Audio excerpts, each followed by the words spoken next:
Selamat berjumpa kembali. Hari ini kita akan membahas tentang etika ilmiah atau plagiasi, di mana tujuannya agar mahasiswa mampu menerapkan bahasa Indonesia dengan baik dalam penulisan makalah, artikel, dan publikasi teknis. Kita awali dengan definisi etika. Kata etika berasal dari kata Yunani yaitu ethos yang berarti kebiasaan atau karakter. Etika berfungsi sebagai pedoman dalam pengambilan keputusan dan interaksi sosial agar selaras dengan norma yang berlaku dalam kelompok masyarakat. Karakteristik atau ciri utama dari etika itu ada 3.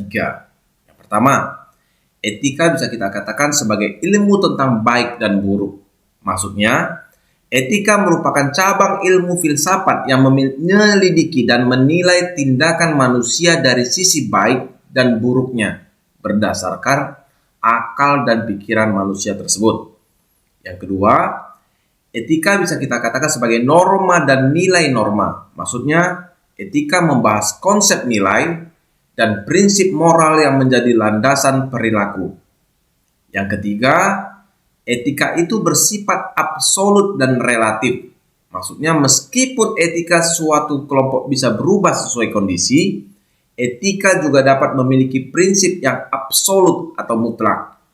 Sehingga dapat kita simpulkan bahwa etika mempertanyakan apa saja kewajiban manusia, perilaku mana yang benar atau keliru, dan bagaimana menjalani hidup yang baik. Kenapa etika itu perlu? Yang pertama, karena etika itu sebagai pedoman perilaku. Etika memberikan arahan dan pijakan bagi manusia dalam bertindak dan berinteraksi dengan orang lain secara langsung, bertanggung jawab, dan sopan. Dengan kata lain, etika dapat menjadi acuan atau standar yang membantu seseorang menentukan bagaimana ia seharusnya bertindak dalam kehidupan pribadi, sosial, maupun profesional, dan secara tidak langsung akan memberikan batasan antara tindakan yang dapat diterima dan yang tidak dapat diterima. Yang kedua, kenapa etika itu perlu? Karena etika itu menciptakan keteraturan sosial. Etika membantu menciptakan tatanan yang harmonis, teratur, dan damai dalam masyarakat, kelompok sosial, ataupun lingkungan profesional. Alasan yang ketiga, yaitu meningkatkan tanggung jawab. Dengan mematuhi etika, individu menjadi lebih bertanggung jawab dan responsif terhadap tindakan mereka. Lalu, kita akan membahas tentang etika ilmiah.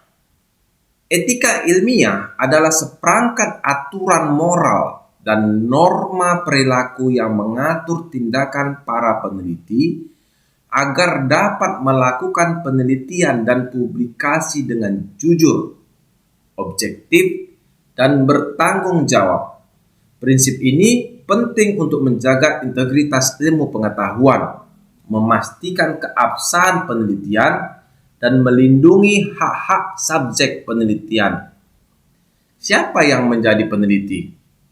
Salah satunya adalah kalian yang akan membuat laporan penelitian skripsi di semester 8. Skripsi ini akan menjadi salah satu syarat untuk meraih gelar sarjana.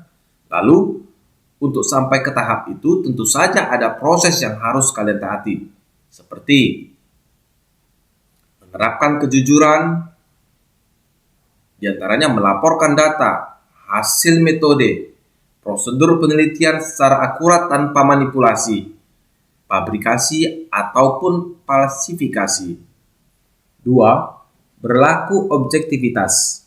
Mahasiswa diharapkan berupaya meminimalkan bias dalam merancang, mengumpulkan, dan menganalisis data. 3. Memiliki integritas. Maksudnya, mahasiswa harus menjaga konsistensi dan nilai-nilai akademik dalam seluruh proses penelitian.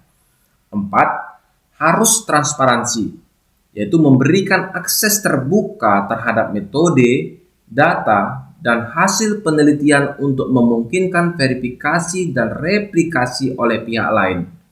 5. Menghindari plagiarisme, yaitu memastikan bahwa karya yang dihasilkan adalah orisinal dan memberikan atribusi yang tepat pada sumber yang digunakan. 6. Tanggung jawab sosial, memastikan penelitian berkontribusi pada kebaikan masyarakat dan lingkungan, serta perhitungkan dampak potensialnya. 7. Kepatuhan, yaitu mahasiswa harus mengikuti struktur dan kaidah ilmiah yang berlaku serta standar publikasi yang telah ditetapkan di institusi masing-masing.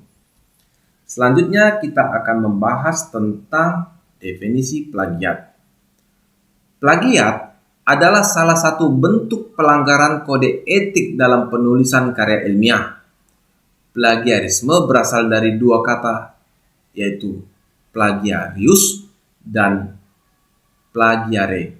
Plagiarius berarti penculik, sedangkan plagiare berarti mencuri.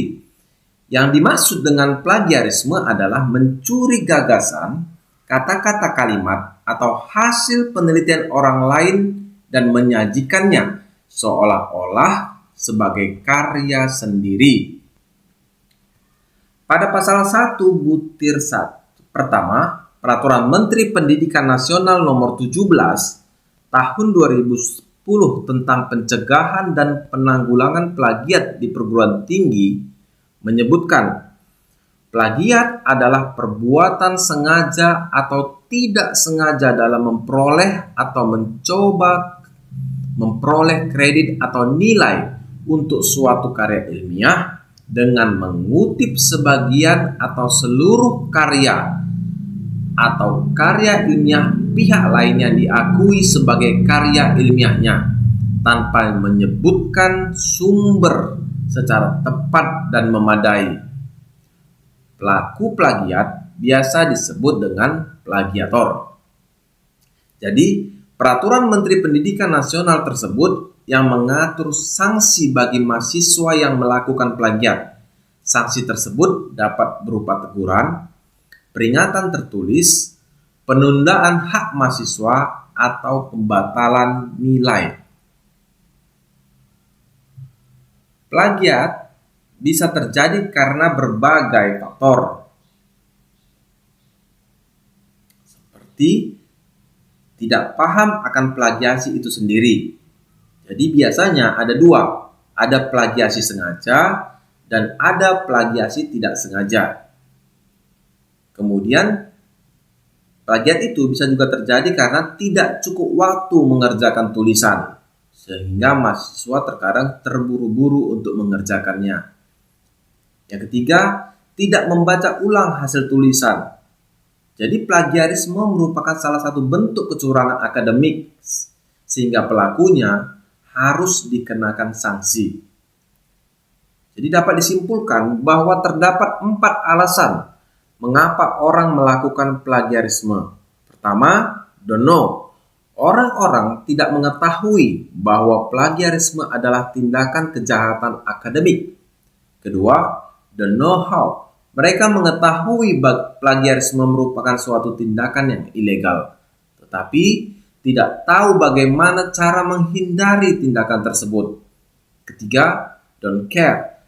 Ketidakpedulian orang-orang meski mereka tahu bahwa plagiarisme tidak dibenarkan, menyenangkan, dan mereka menikmati dan menginginkan nilai dengan cara yang gratis dan menjadi sarjana peneliti yang instan. Keempat, kemampuan mengatur waktu yang kurang baik. Mereka yang melakukan plagiarisme kurang pandai dalam mengatur waktu untuk mencari bahan-bahan terkait penelitiannya, sehingga ketika penelitian tersebut hendak diajukan atau dikumpulkan ke suatu pihak yang lebih tinggi, maka tidak ada cara lain untuk menyelesaikan penelitiannya kecuali dengan melakukan plagiarisme. Ada 6 bentuk-bentuk plagiasi. Yang pertama, menggunakan atau mengambil teks, data, atau gagasan orang tanpa memberikan pengakuan terhadap sumber secara benar dan lengkap. Maksudnya, seseorang memakai kata-kata informasi, atau pemikiran ide yang sebenarnya milik orang lain, tetapi tidak menyebutkan dari mana asalnya, baik itu nama penulis, judul karya, tahun, atau informasi lain yang diperlukan. Akibatnya, karya tersebut terlihat seperti hasil pemikirannya sendiri. 2. Bagian yang diambil sangat panjang, terdiri dari banyak rangkaian kalimat, bahkan banyak alinea melalui gagasan orang lain. Maksudnya, seseorang mengambil potongan tulisan yang besar dari karya orang lain, bukan hanya satu atau dua kalimat, tetapi banyak kalimat sekaligus, bahkan beberapa paragraf. Potongan panjang tersebut berisi gagasan, penjelasan, atau pemikiran pemilik penulis asli, tetapi diambil oleh orang lain tanpa diubah atau tanpa memberikan pengakuan yang benar. Dengan kata lain, tindakan ini menunjukkan bentuk plagiarisme berat, karena yang disalin bukan sekedar frasa pendek, melainkan bagian yang besar dan penting dari karya orang lain. 3. Mengambil materi audio, visual orang, materi teks, software, dan kode program tanpa menyebut sumber dan menampilkannya seolah-olah sebagai karya sendiri. 4. Tidak menunjukkan secara jelas dalam teks, misalnya dengan tanda kutipan atau penggunaan layout tertentu. Contohnya, ketika ada bagian yang seharusnya diberi tanda kutip atau dicetak miring, dicetak tebal, atau dibuat dalam format khusus agar pembaca tahu bahwa bagian itu penting, dikutip atau berbeda dari teks utama, tetapi hal itu tidak dilakukan oleh si plagiator. 5. Memparafrasa atau mengubah kalimat orang lain dalam susunan kalimat sendiri tanpa mengubah idenya. Parafrasa adalah kegiatan menyampaikan kembali apa yang ditulis atau diucapkan orang lain dengan kata-kata atau struktur kalimat yang berbeda, tetapi makna atau ide utamanya tetap sama. Larangan memparafrasa biasanya merujuk pada kondisi atau aturan yang tidak memperbolehkan seseorang mengubah kalimat orang lain ke dalam susunan kalimat baru. Contoh, dalam konteks hak cipta, beberapa bahan tertulis memiliki batasan penggunaan. Walaupun memparafrasa biasanya boleh, ada kasus tertentu, misalnya konten yang dilindungi penuh, di mana parafrase mungkin dianggap melanggar jika tujuannya menyalin karya tanpa izin. 6. Mengubah teks yang pernah dikumpulkan sebelumnya atau menggunakan teks yang mirip dengan teks yang pernah dikumpulkan. Lalu bagaimana tentang jenis-jenis plagiasi? Jenis-jenis plagiasi ada 4. Yang pertama, plagiasi penuh. Dalam plagiarisme ini, penulis tidak mengubah apa-apa dari sumber aslinya. Bahasa, aliran, dan bahkan tanda baca tersebut disalin sedemikian rupa. Plagiarisme penuh mengacu pada menyalin konten asli orang lain. 2. Plagiasi parsial, yaitu menggabungkan data dari 2 atau 3 sumber yang berbeda dalam karyanya. Hal ini termasuk plagiarisme parsial.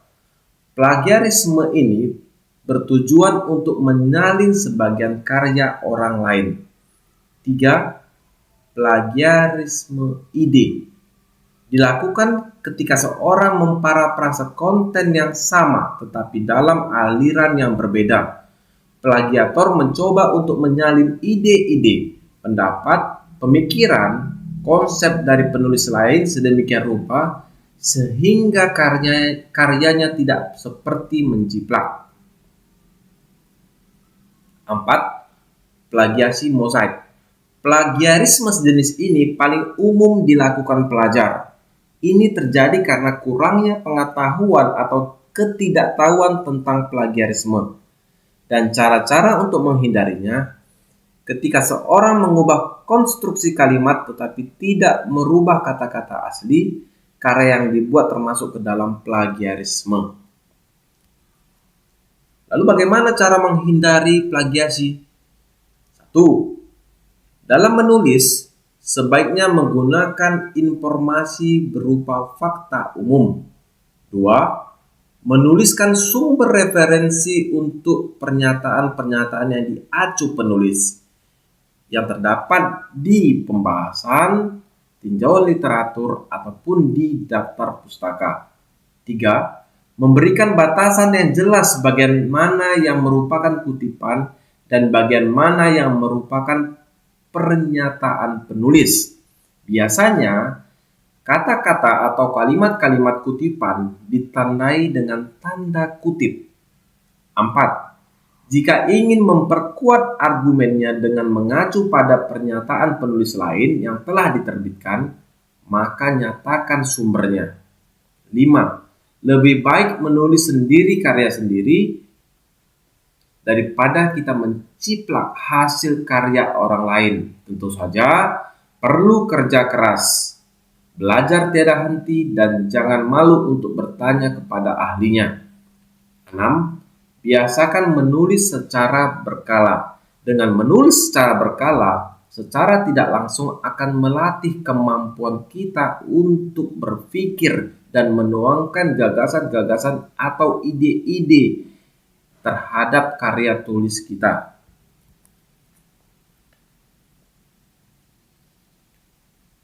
Lalu, bagaimana cara menghindari plagiasi ketika pengutipan wawancara? 1. Tandai setiap bagian yang akan dikutip dengan tanda khusus seperti garis bawah atau pewarnaan. 2. Tandai dan catat main ide yang diambil dari sumber kutipan dan mana yang menjadi pendapat atau kesimpulan pribadi. Lalu, bagaimana cara menghindari plagiasi ketika memparafrase atau mengambil kesimpulan?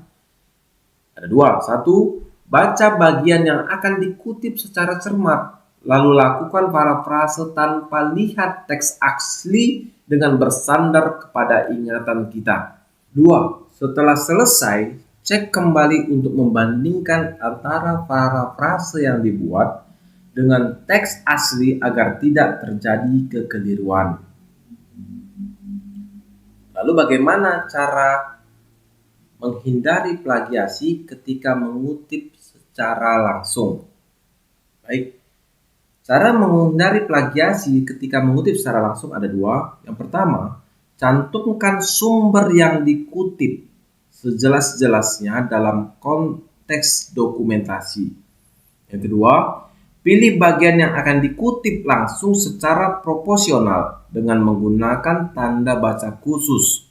Kutipan sebaiknya tidak terlalu panjang atau tidak terlalu pendek.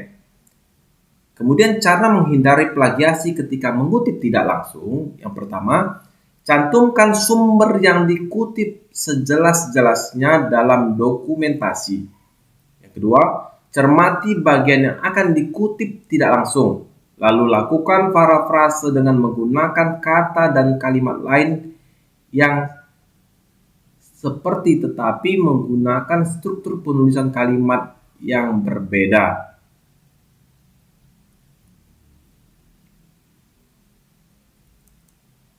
Kemudian kita akan membahas tentang konsekuensi bagi mahasiswa yang melakukan plagiasi. Berdasarkan Undang-Undang Nomor 20 Tahun 2003 tentang Sistem Pendidikan Nasional, seseorang yang terbukti melakukan plagiat dalam karya ilmiah yang digunakan untuk mendapatkan gelar akademik, profesi, atau vokasi dapat dikenakan sanksi pidana. Pasal 70 dari undang-undang tersebut menyatakan bahwa lulusan yang karya ilmiah yang digunakannya untuk mendapatkan gelar akademik, profesi, vokasi, sebagaimana dimaksud dalam pasal 25 ayat 2, terbukti merupakan ciplakan dipidana. Bagi mahasiswa, tindakan plagiarisme dapat berujung pada kegagalan mendapatkan gelar akademik, seperti gelar sarjana atau pasca sarjana. Hal ini dapat menghambat kemajuan karir dan peluang pekerjaan di masa depan. Peraturan Menteri Nomor 17 Tahun 2010 menetapkan sanksi dari yang paling ringan sampai yang terberat untuk siswa yang terbukti melakukan plagiat, seperti yang dinyatakan dalam pasal 10 ayat 4. Yang pertama, yaitu sanksi teguran. Kedua, peringatan tertulis. Ketiga, penundaan pemberian sebagai hak mahasiswa. Keempat, pembatalan nilai plagiarisme dan integritas akademik. 5. Pemberhentian dengan hormat dari status sebagai mahasiswa. Keenam, pemberhentian tidak dengan hormat sebagai mahasiswa. Yang ketujuh, pembatalan ijazah apabila telah lulus dari proses pendidikan. Menurut Undang-Undang Nomor 20 Tahun 2003, Pasal 25 ayat 2 menyatakan bahwa lulusan perguruan tinggi yang karya ilmiahnya digunakan untuk memperoleh gelar akademik, profesi, atau vokasi yang terbukti merupakan ciptakan dicabut gelarnya. Pasal 70 lebih rinci mengatakan bahwa lulusan yang karya ilmiah yang digunakannya untuk mendapat gelar akademik, profesi, atau vokasi sebagaimana dimaksud dalam pasal 25 ayat 2 terbukti merupakan ciplakan dipidana penjara paling lama 2 tahun atau pidana denda paling banyak 200 juta.